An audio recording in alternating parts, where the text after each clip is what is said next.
guys! Welcome to our YouTube channel.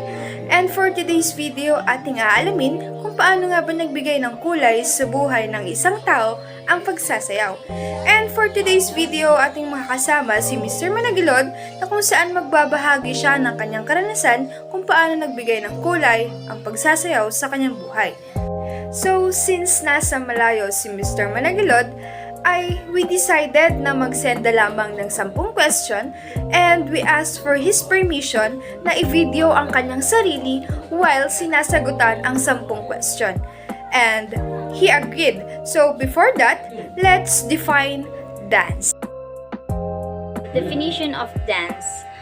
Dance, it is the movement of the body in a rhythmic way, usually to music and within a given space for the purpose of expressing an idea or emotion, releasing energy, or simply taking delight in the movement itself.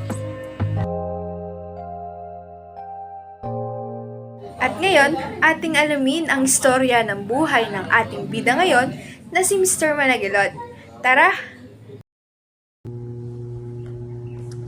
Hi, my name is MJ Managelod. So ngayon nag-aaral ako sa Bulacan State University as a theater student.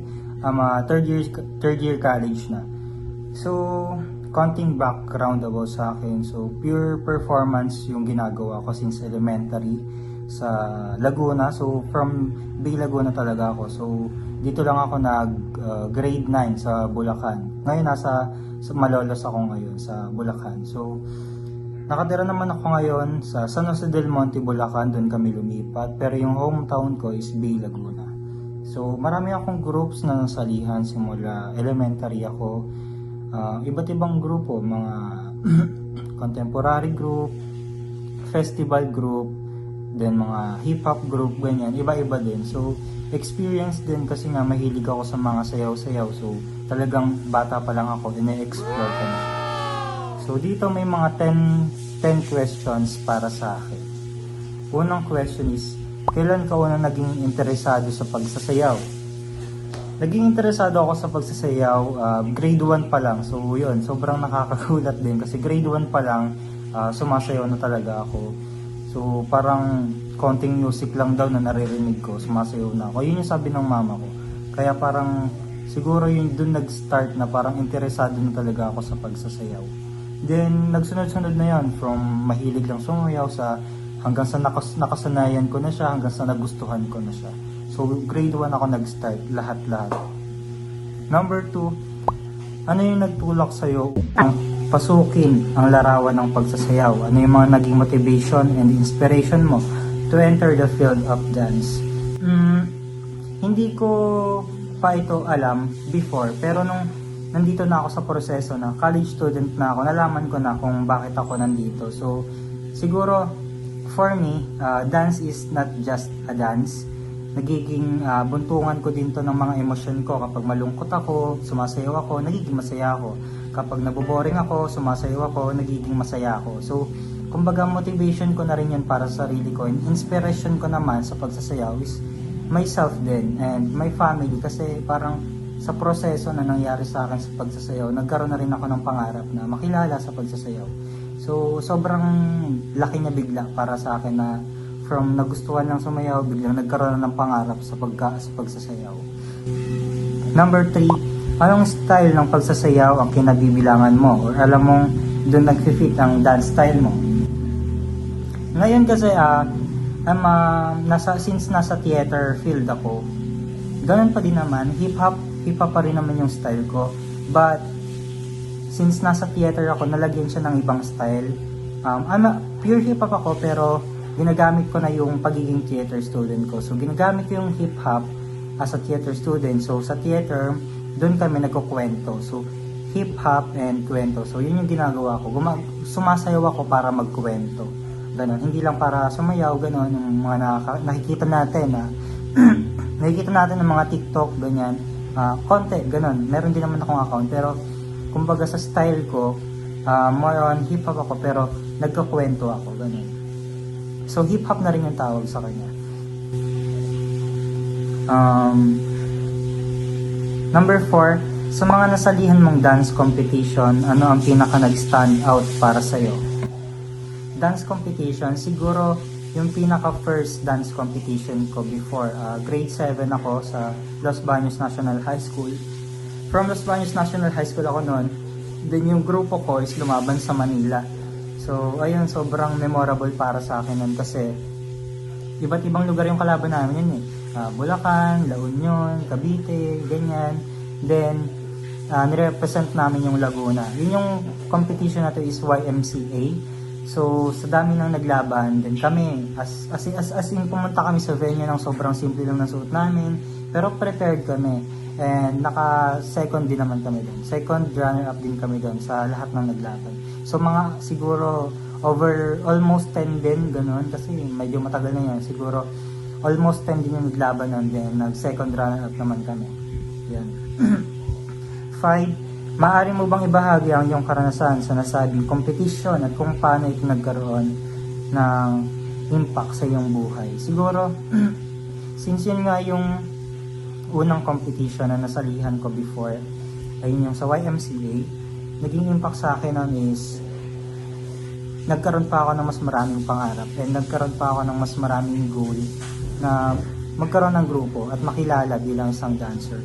So parang, ayun na nga, kung babalik lang ako from nagustuhan ko lang sa nagkaroon na ako ng goal. So sobrang layo na nang narating ko that moment pa lang, na grade 7 pa lang ako kasi sumasayaw lang naman ako. Then dumating yung pagkakataon na napasali na ako sa dance group na nilaban kami sa ibang lugar. So from Laguna, dumayo pa kami ng Manila, then nag-second runner pa kami. So yung preparation ko dun parang, ayun, talagang since beginner, sumayaw kami, stretching, hinga, ganun kasi nakakakaba kasi yung mga kalaban namin ng talagang prepared, ang gaganda ng costumes. Then yung sa amin, t-shirt lang, tapos konting tatak ng t-shirt, tapos yung gloves pa namin nun is gawa sa medyas, binutas lang yun para magkaroon kami ng gloves. So yun, ganun na yung preparation namin nun and sobrang memorable din sa akin nun. 6. Paano ka naghahanda sa iyong dance performance? May mga ritual ba at mga hindi dapat? So dito naman, college student na to, so marami kaming dance performances na ginagawa. So, sa mga projects and mga production namin, sumasayaw ako, ganyan. And sumasayaw kami, marami kami, minsan solo ako.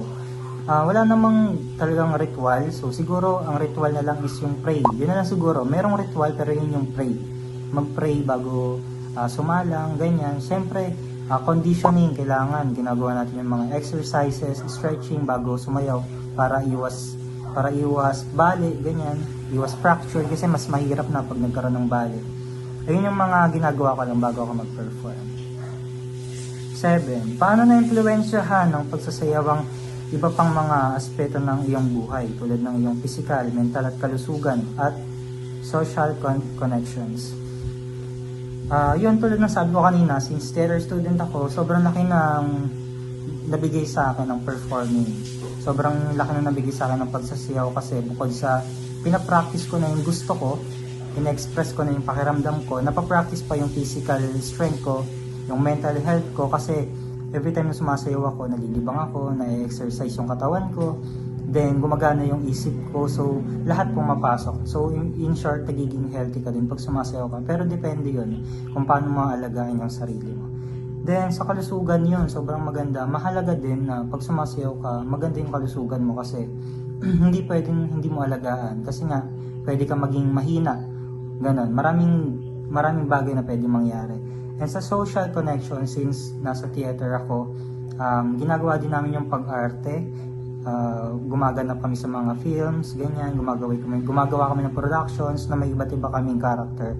So, social connections, doon pumapasok yung pagkakakilanlan namin sa ibang tao. So, every time na nagpa-perform kami, pwedeng may makakita sa amin, then kukunin nila kami sa ganitong proyekto, ganon. So, maraming pwedeng mangyari. So, yun yung mga siguro impact din ng performing connections. 8. Maaari ba natin pag-usapan yung involvement mo sa isang community group bilang isang dancer?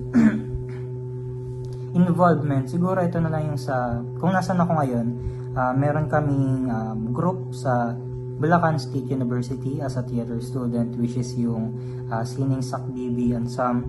So doon, yun yung grupo namin na nagbibigay kami ng, bukod sa nagbibigay kami ng aral, nagbibigay kami ng aral gamit yung pag-perform, yun na rin yung parang aral para sa amin. Kasi hindi lang naman porket kami yung nagtuturo, wala na kami natututunan. So parang baliktad pa nga kasi kami yung mas natututo din every time na nagpe-perform kami. At mas natututo din naman yung nanonood sa tuwing natututo kami. So ganun yung nangyayari. Ano ang papel na ginagampanan ng sayaw sa iyong buhay ngayon? At mayroon ka bang future dance goals or inspirations? Ano ang mga papel na ginagampanan ng sayaw sa iyong buhay ngayon? Ang papel na ginagampanan ng sayaw sa iyong buhay ngayon, mayroon ka bang future dance goals? Parang yung sabi ko lang din kanina, since yun nga, nagsimula ako sa gusto ko lang, then sa nagkaroon ako ng pangarap, sumali ako ng iba't ibang grupo, FCPC Baliktanaw, yan. So parang nag-start din dun sa grupo na yun. Parang siguro yun yung pinaka-core, pinaka-gitna kung bakit ako napunta sa, kung nasan ako ngayon. Kasi yung FCPC Baliktanaw yung parang naghubog din sa akin, and nagdala sa iba't ibang competitions, trainings, experience. Ayun, siguro isa sila sa pinaka humubog sa akin kung bakit sobrang taas ng pangarap ko pagdating sa pagsasayaw. Kamusta ka ngayon? Number 10, ito yung questions. Kamusta ka ngayon? Tuloy-tuloy pa rin bang iyong passion sa pagsasayaw or may iba ka pang pinagkakabalan sa iyong buhay?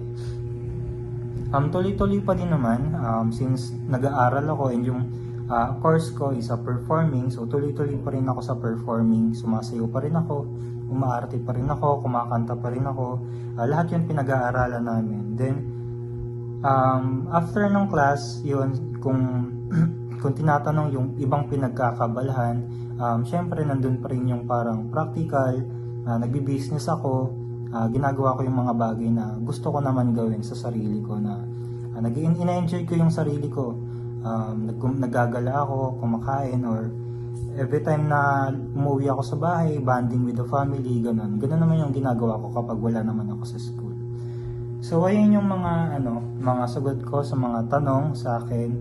And siguro kung nasa field ka ng performing, maganda na alamin mo kung ano yung purpose mo. Kasi yun yung isa sa inalam ko kung bakit ako nasa performing. Ano ba yung purpose ko? Ano ba yung gusto ko?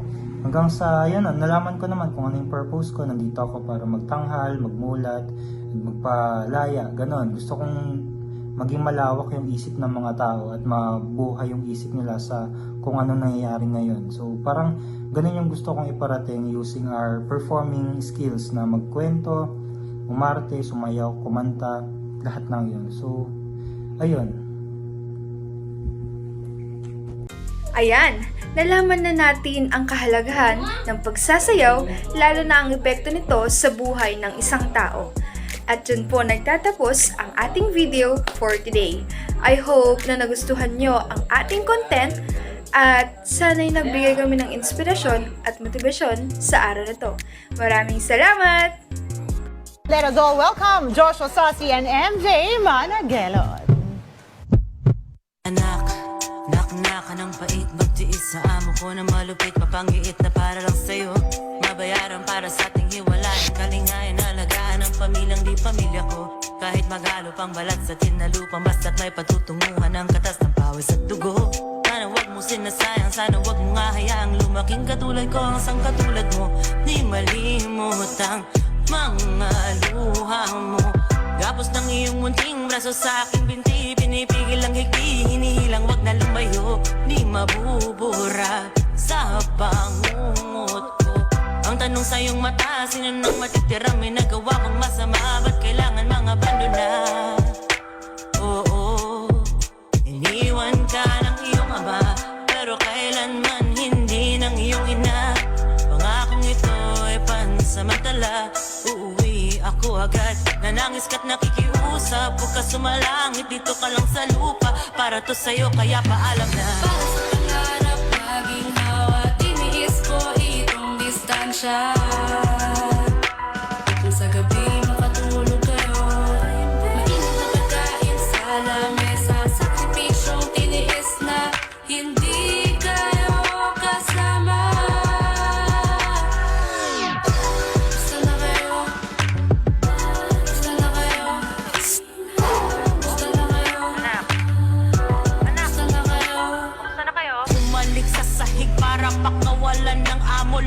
matupad, libing mo din at na dito pagbabagong nais kong uwian. Paano naging tulak ang may kapansanan? Yayakapin kita kahit duguan ka pa, tulad ng ikay bagong silang ko pa lang. Hugas kamay silang nagsasabi na binoto ko to, wala nang bawian.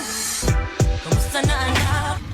Kamusta pag-aaral? Kamusta si Bunso? Bakit tila tumutumal? Tila tumatamlay, tawagan natin pag-uusap. Huwag na magtampakis pa ng awa, pakiusap. Anong bago anak na kung mag-ingat ka dyan? Balita ko sa atin may tinira na naman.